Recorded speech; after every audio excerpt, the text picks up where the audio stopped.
நம்ம திருவரங்கம் தொகுதி முழுக்க 80-90 இடங்களில் கருத்துக்களை சேகரிச்சிருக்கிறோம், மக்களை சந்திச்சு. சரி, இப்போ இருக்கக்கூடிய அரசியல் சூழ்நிலையில் இன்றைக்கு வாக்களிப்பதாக இருந்தால் யாருக்கு வாக்களிப்பாங்க அப்படின்னு கேட்கும்போது ரொம்ப இடைவெளியோட, அதிகமான இடைவெளியோட அதிமுக முதல் இடத்தில் இருக்கு. மூன்றாவது வரக்கூடிய பாஜகவை விட திரும்பவும் அதிகமான இடைவெளியோட திமுக இரண்டாவது இடத்துல இருக்கு. அதிமுக 58 விழுக்காடு, திமுக 19 விழுக்காடு, பாஜக 4, சிபிஎம் 1 விழுக்காடு கொஞ்சம் கீழே, மற்றவங்க 2 விழுக்காடு, நோட்டா 4, இதில் முடிவு செய்யாதவங்க அல்லது முடிவு சொல்ல விரும்பாதவங்க 12 விழுக்காடு இருக்கிறாங்க. இப்போதைக்கு இருக்கிறதுல நிலவரத்தை வச்சு நம்ம பார்க்கும்போது அதிமுக முதலிடத்தில் இருக்கிறது ஷியோர் ஆயிடுச்சு, நிச்சயமாயிடுச்சு. திமுக இரண்டாவது இடம் அப்படின்றதும் நிச்சயமாக இருக்கிறது. மூன்றாவது இடத்துல பாஜகவா நோட்டாவா அப்படின்றதுல தான் இப்போது இருக்கு சந்தேகம் இருக்கு. முடிவு செய்யாதவங்க அல்லது தங்களுடைய முடிவை தெரிவிக்க விரும்பாத அந்த 12 விழுக்காடில் இந்த அடி நீரோட்டம் மக்களுடைய மனநிலையை நம்ம பார்க்கும்போது திமுகவிற்கு சார்பான, பாஜகவுக்கு சார்பான மனநிலை வெளிப்படுது அவங்கள் மத்தியில். அப்படி இருந்தாலுமே கூட அந்த முதல் 2 இடங்களில் வரக்கூடிய கட்சி அதிமுக, திமுக அப்படின்றதுல மாற்றம் இருக்காது. இவங்க எல்லாரும் வேறு ஆளுக்கு ஓட்டு போட்டாலுமே கூட அந்த ஃபர்ஸ்ட் 2 அப்படின்றது நிச்சயமாக அப்படி தான் இருக்க போகுது. அதுதான் கள நிலவரம். நம்ம அங்கே கேட்கும்போது அந்த பகுதியில் அல்லது அந்த வார்டில் மிக முக்கியமான இதுவரை நிறைவேற்றப்படாமல் இருக்கக்கூடிய தேவை என்ன அல்லது பிரச்சனை என்ன அப்படின்னு கேட்டதுக்குள்ள மக்கள் சொன்ன பதிலில் முதல் 5 சாலை போக்குவரத்து வசதி இல்லை அப்படின்றது 21 விழுக்காடு, சாக்கடை கழிப்பிட வசதி 20 விழுக்காடு, குடித்தண்ணீர் வசதி இல்லை அப்படின்றது 16 விழுக்காடு, மருத்துவ வசதி தேவை 16 விழுக்காடு, விவசாயத்திற்கு தேவையான தண்ணீர் வேணும் அப்படின்றது 9 விழுக்காடு, முறையான ரேஷன் விநியோகம் இல்லை அப்படின்றது 6 விழுக்காடு.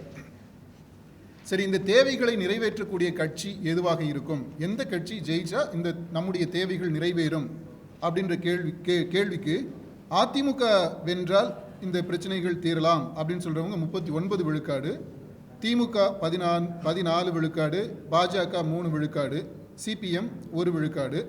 ஆனால் இது எல்லாத்தையும் விட யார் ஜெயித்தாலும் இந்த பிரச்சனைகள்லாம் தீராது அப்படின்றதான் பெரிய ரெஸ்பான்ஸாக இருக்குது, 40 விழுக்காடு. அப்புறம் வெவ்வேறு காரணிகளுடைய அடிப்படையில் வாக்குகள் பிரியக்கூடிய அந்த விதத்தை வச்சு பார்க்கும்போது பால் ரீதியாக, வயது ரீதியாக, கல்வி ரீதியாக, தொழில் ரீதியாக, ஜாதி ரீதியாக, அப்படி எல்லா விதமான காரணிகளையும் பார்க்கும்போது எல்லா தரப்பினரிடையும் பெரும்பான்மை ஆதரவோட அதிமுக இருக்குது. பணம் அல்லது பொருள் வாங்கிறது தப்பு அப்படின்ட்டு இன் பிரின்சிபிள் கொள்கை அளவிலான கருத்தை 60 விழுக்காடு ஆதரிக்கிறாங்க. அது பணம் வாங்கிட்டு ஓட்டு போடுறது சரியா தப்பா அப்படின்னு கேட்டால் 60 விழுக்காடு உடனடியாக அது தப்பு அப்படின்னு சொல்லிடுவாங்க. இல்லை, அதான் வருது. ஆனால் வலியை தரும்போது அதை வாங்கிக்கிறதுல தப்பு இல்லை அப்படின்றது 78 விழுக்காடு சொல்கிறாங்க. ஸோ அந்த பிரின்சிபிள் அப்படின்றதுக்கும் அந்த எத்திக்கல் கான்ஷியஸ்னஸ்ன்றதுக்கும் ப்ராக்டிஸுக்கும் டிஃப்ரென்ஸ் இருக்குது. அதே போல் இந்த தேர்தலில் பணம் அல்லது பொருள் விநியோகிக்கப்படுகிறது அப்படின்றது அவங்களுக்கு தெரியுது. அது 95 விழுக்காடு இது மாதிரி பணம் இங்கே பணமோ பொருளோ தரப்படுது அப்படின்றது தெரிஞ்சிருக்கிறாங்க. 5 விழுக்காடு தான் எனக்கு தெரியாதுங்க, அப்படி நடக்குதான்னு தெரியாது அப்படின்னு, அதுவுமே கூட ஒரு விதத்தில் பயத்திலேயோ தயக்கத்திலேயோ அல்லது வேறு காரணங்களாலோ அந்த மாதிரி இருக்கலாம். ஆனால் 95 விழுக்காடு ஏற்றுக்கிறாங்க, அவங்களுக்கு தெரிஞ்சிருக்கு.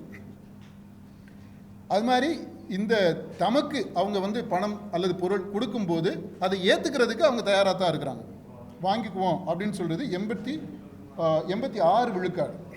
தொகுதியை சேராத அதிமுகவினருடைய அளவுக்கு அதிகமான எண்ணிக்கையில் அவங்க இருக்கக்கூடிய அந்த பிரசன்னம் தொகுதியவே திக்குமுக்காட வச்சிருக்கு.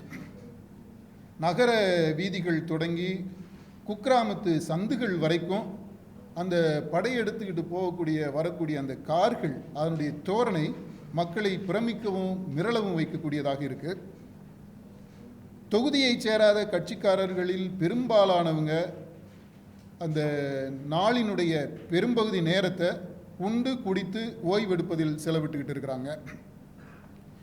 கிராம மக்களுக்கும் திருவிழா பாணியில் அதிமுகவினர் விருந்து நடத்துகிறத பரவலாக பார்க்க முடியுது. வாக்கு சேகரிப்பு அப்படின்ற பெயரில் கட்சிக்காரவங்க, எல்லா கட்சிக்காரங்களும் பெரும்பாலும் தெருக்களில் அணிவகுப்பு மாதிரி, இந்த ஃப்ளாக் மார்ச் மாதிரி அல்லது ப்ரொசெஷன் மாதிரி அப்படி போயிட்டு வந்துட்டு இருக்கிறாங்களே தவிர மக்களை பார்த்து பேசுறது இல்லை. இதில் அதிமுகவினருடைய டாம்பிகமான அணிவகுப்பு பல வாக்காளர்களுக்கு ஒரு மறைமுக மிரட்டல் போல தெரிகிறதா சொல்கிறாங்க.